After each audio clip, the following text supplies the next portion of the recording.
Hello, everybody. All right, so today we are moving on to section 5.2 in our notes packets, all right? And to do that, I need you to go to the bottom half of your page right under that warm-up section. So the first thing I'm going to do is just talk about some properties of exponents, okay? Hopefully some of these look familiar to you, and I'm just going to kind of make some notes about what we should already know about exponents, okay? So first off, there are all these different properties, and this is kind of like your reference, all right? For all those different things. Now, there's a name for each property, the definition, and then an example with numbers. So basically, there are these first three things are the really important ones that happen very, very often, okay? And that is that if you have the same base, so by the way, keep in mind, anything that is down here in the regular script, that's our base, okay? We can also call that the argument if we're talking about it in reference to like our square roots, okay? And so that base, as long as it's the same, we can add our exponents together. Okay, so notice that we're adding those exponents. If they're right next to each other, like here, then we can multiply. And if there's one exponent, we can sort of distribute, and I'm going to put that in air quotes, we can distribute that to everything inside if there's different bases. So if you look, there's this example here where we have a 1/2 and a 3/2 as our exponents. Those have been added together to get an exponent of 2 and then evaluated. So at the end, this last little bit is just the evaluate bit, but all the rest of it beforehand is the actual exponent rules. And then here in this second example, we take the two exponents and we multiply them together. So notice multiplying, and that gives us this whole number of 5. And then in this third one, we take the 1/2. And by the way, right here by this 16, if there isn't an exponent, that means there's an exponent of 1. Same thing with the 9. So we're multiplying those together. This next rule right here, this negative exponent, this one can get a little tricky because this is just the rule, but it can be applied in a lot of different ways. So for example, if you have a negative exponent, that means you're going to relocate the exponent to the denominator. That's because this is over 1, okay? And when you relocate, you switch from negative to positive. So notice that that switches to positive. We make that a positive value.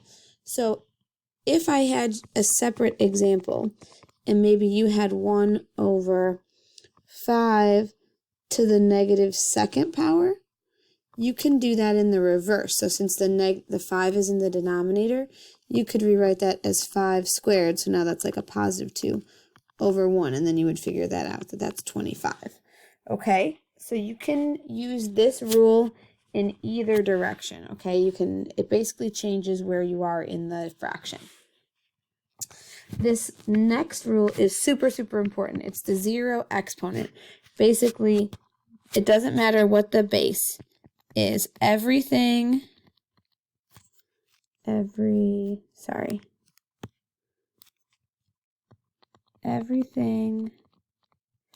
to the 0 power is 1. That's all the time true. Everything true. Pick your favorite number. Take it to the 0 power. That's 1. All right?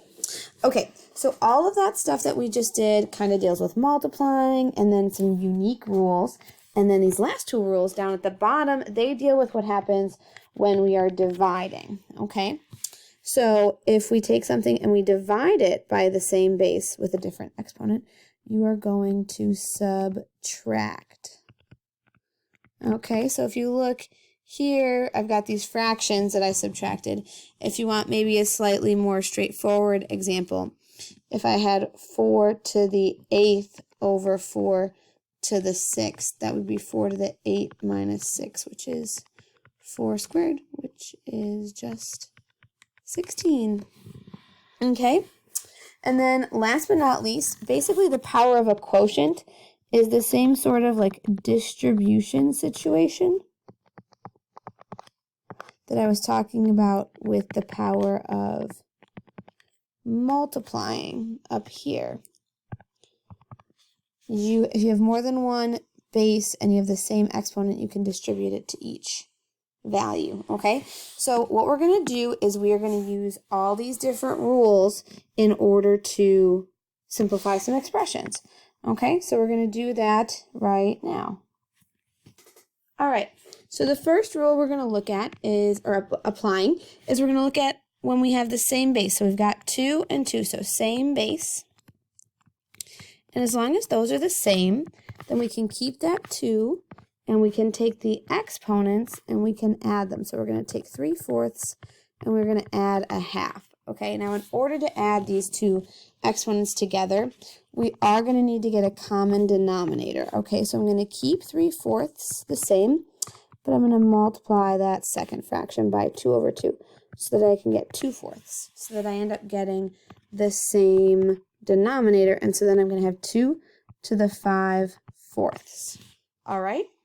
And then we can leave this like this, or maybe we could write this as the 4th root of 2 to the 5th power. It's kind of up to you, all right? But either way, that's the simplified version of that problem. All right, second example that we're looking at is problem number 2. So one thing I want to remind you again is if you don't see an exponent, like right here, it looks like 3 is just all by its lonesome. The exponent has to be 1, okay?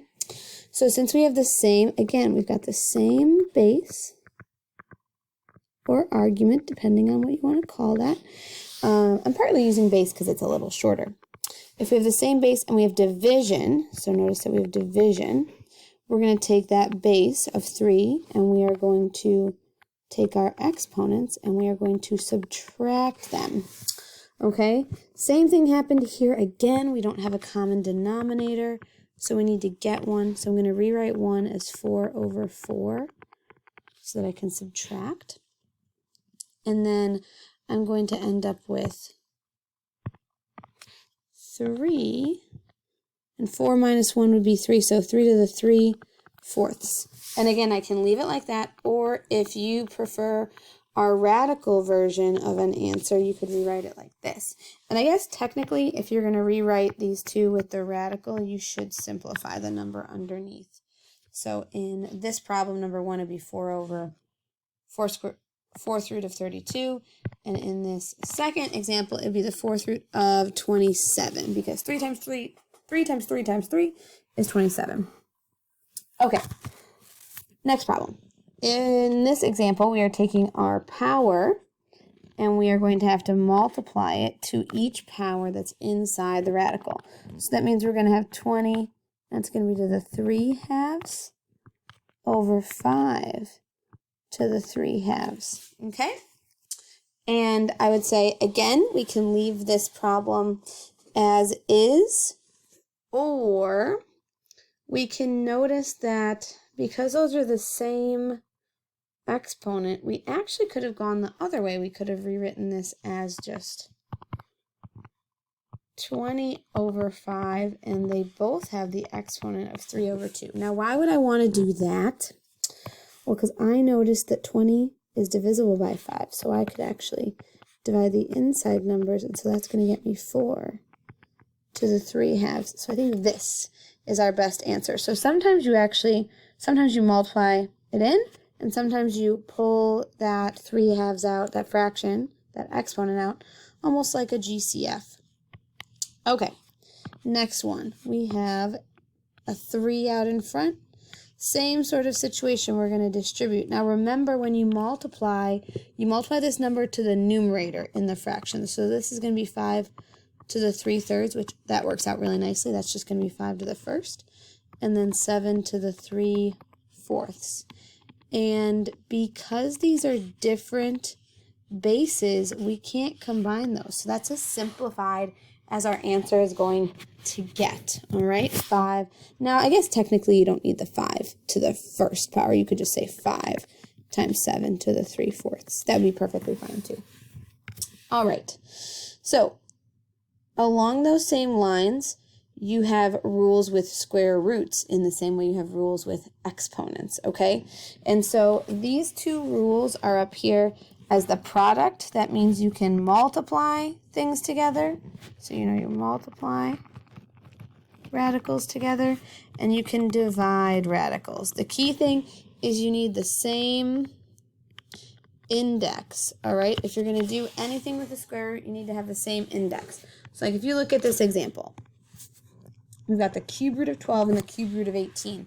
We can multiply those together because they're both a cube as an index. Same thing here. We can take our fourth roots and we can condense those down because they are the same type of root. So let me show you. This is a good reference. Again, another good reference sheet. All right, let me show you what I mean, because sometimes I feel like reading our math can be a little bit much. So when you do this, when you use these rules, couple of things. No radicands, so that means, your values under the radical have a perfect nth power as factors other than 1. No radicand can have a fraction, so you can't have any fractions, and your radicals have to appear, can't appear in the denominator. So what does that mean? Well, like right now, letter B, that fifth root of 8 has got to go. And so we're going to rationalize that denominator to meet that last requirement. And so what we're going to do is we're actually going to multiply. So rationalizing the denominator is happening in this problem. Here, I'll actually make this. So rationalize the denominator. That's happening in letter B. Okay? So we're going to multiply by the fifth root of something.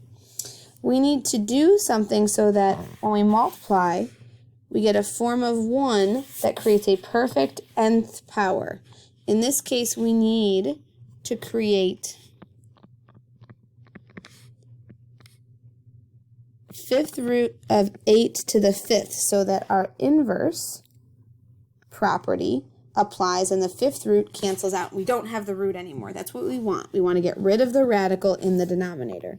Well, in order to get 8 to the 5th power, since I already have 8 to the 1st, I'm going to multiply by 8 to the 4th.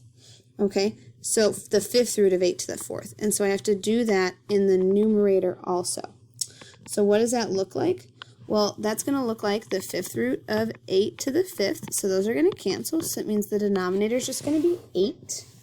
And then in the numerator, I'm going to have the fifth root of 7 times 8 to the 4th. Oh, I meant to write that up here. I'm so sorry. And so then in my calculator, I'm going to take 7 times 8 to the 4th, and I'm going to find out that that is some ginormous number. And so I'm going to get the fifth root of 28,672 over 8. And now that is rationalized because there isn't a radical in the denominator. All right. In letter A, to simplify, I've got the cube root of 135. So whenever a number ends in 5, I always like to divide it by 5 and see what I get. And in this case, I got 27. And that works out really nicely for me because that means my cube root can be the cube root of 27 and the cube root of 5. Well, the cube root of 27 is 3 to the 3rd. So that's just going to cancel out because my inverse, I've got my cube root and my cubed power. So then I'm going to end up with 3 times 3 to the 5th. Okay, so I'm going to have a much more simplified answer in that case. So that's a review of how to simplify when you've got a perfect power. Now, multiplying and adding and all of that stuff has some different properties. I'm going to show you two really quickly right here. So first off, in number 8, because both of these values are under the same cube root, same type of root, I can put them under one root together, which is nice because 250 is an even number. So I can divide that and I can get 125. And actually, 125 is 5 to the 3rd power. So this is really just 5. And over here in number 10, I'm subtracting. This is like subtracting like terms. So I have 7 fifth roots of 12 and 1 fifth root of 12. So that's 7 minus 1, so that's 6 fifth roots of 12. So that's all for today, folks. Bye.